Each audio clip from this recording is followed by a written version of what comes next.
জুনের গণ অভ্যুত্থানে অংশগ্রহণকারীদের একটি বড় অংশ ছিল ছাত্র। এই ছাত্ররা অন্তর্বর্তীকালীন সরকারের উপদেষ্টা পরিষদে রয়েছে। সম্প্রতি ছাত্রদের একটি অংশ আগামীতে রাজনৈতিক দল গঠনের একটি ঘোষণা দিয়েছে। এর পরপরই গণমাধ্যম সহ রাজনীতি বিশ্লেষক ও গবেষকদের নজরে এসেছে বিষয়টি। ছাত্রদের রাজনৈতিক দল গঠনের বিষয়টি ঘোষণার পরপরই বিএনপির পক্ষ থেকে প্রতিবাদ করে মির্জা ফখরুল ইসলাম আলমগীর সংবাদ সম্মেলনে বলেছেন, ছাত্ররা যদি দল গঠন করে সেক্ষেত্রে তারা যদি সরকারের থেকে কোনো রাজনৈতিক দল নিয়ে সামনে আসে, আগামী নির্বাচনে অন্তর্বর্তীকালীন সরকারের যে ভূমিকা সেটি আসলে নিরপেক্ষতা হারাতে পারে, প্রশ্নবিদ্ধ হতে পারে নিরপেক্ষ সরকার ব্যবস্থার অধীনে আগামী জাতীয় নির্বাচন দেয়া নিয়ে। দর্শক, সাধারণ মানুষ, ছাত্র জনতা এই বিষয়টি নিয়ে কি ভাবছে, চলুন আজকে আমরা সেটি জানার চেষ্টা করব। ছাত্ররা রাজনীতির দল ঘোষণা করতে যাবে, এটা তাদের কতটুকু অভিজ্ঞতা আছে আমার মনে হয় তাদের দল গঠন করাটা ঠিক হবে না। বরঞ্চ এখানে ছাত্রদেরকে কাজ করা উচিত আওয়ামী লীগকে নিষিদ্ধ করার জন্য। তাদেরকে তো দল গঠন করতে হলে তাদেরকে এসব পথ ছেড়া আসতে হবে। সব পথ ছেড়া আসুক, দল গঠন করুক, জনগণ যদি তাদেরকে চায় দেবে, কিন্তু তারা তো এত কিছু পারবে না। তাদেরকে অবিলম্বে নির্বাচন দিয়ে দেওয়া উচিত। নির্বাচিত সরকার দেশ চালাবে।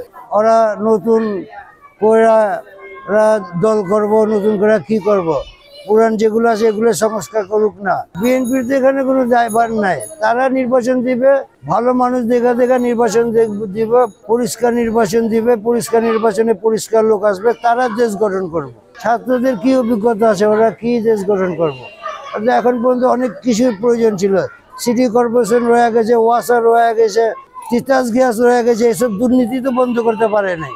ট্যাক্স খাজানা এগুলো বন্ধ করতে পারে নাই, জিনিসপত্রের দাম বন্ধ করতে পারে নাই, দুর্নীতি তো বন্ধ করতে পারে না। ওরা দল গঠন করে কি করব? 5 আগস্টের পরপরই যদি তারা রাজনৈতিকভাবে আত্মপ্রকাশ করতো, আমার মনে হয় যে আরো অনেক ভালো হতো। বর্তমান রাজনীতির যে ইতিবাচক ধারায় আমরা রাজনীতি করতে চাচ্ছি, সেখানে আমি মনে করি যে ছাত্রদের যদি কোনো রাজনৈতিক দল আসে সেটি নিঃসন্দেহে ভালো হবে, এবং এই রাজনৈতিক মাঠে যে সহাবস্থানের যে বিষয়টি এবং সকলে মিলে রাজনীতি করার যেই বিষয়টি সেটি আরও ভালো হবে, এবং রাজনৈতিক মাঠে নতুনভাবে প্রতিযোগিতার সৃষ্টি হবে বলে আমি মনে করছি। এই যে গত 6 মাসে সমন্বয়কদের থেকে শুরু করে এই যে বিভিন্ন জনের যে বিতর্কিত কর্মকাণ্ড, এটির মাধ্যমে জনমনে এই যে বৈষম্যবিরোধী ছাত্র আন্দোলনের ব্যানারের প্রতি যেই শ্রদ্ধাশীল জায়গা ছিল সেটি দিন দিন তারা হারাতে বসেছে। তবে সেটি ফিরিয়ে আনার জন্য এই বৈষম্যবিরোধী ছাত্র আন্দোলনের যারা কেন্দ্রীয় নেতৃবৃন্দ রয়েছেন তাদেরকে আরো জোরালো ভূমিকা পালন করতে হবে। যে কেউ দল ঘোষণা করার তার অধিকার আছে, বা এটা সবাই অধিকার রাখে। দেশের জনগণ যারা আছে, ছাত্র বলেন জনতা বলেন, সবারই অধিকার আছে। আমি মনে করি যারা ছাত্র, যারা